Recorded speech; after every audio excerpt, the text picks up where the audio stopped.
beacon of light, where young minds are taught what is right. The teachings of Islam are clear, and the students a future to steer.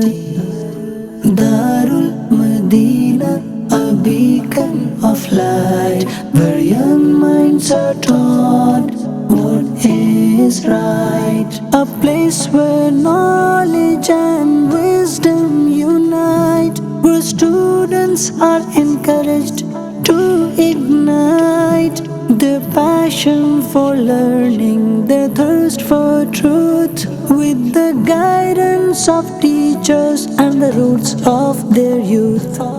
Dar-ul-madinah, a beacon of light, where young minds are taught what is right. The classrooms are filled with laughter and fun as students learn and grow one by one.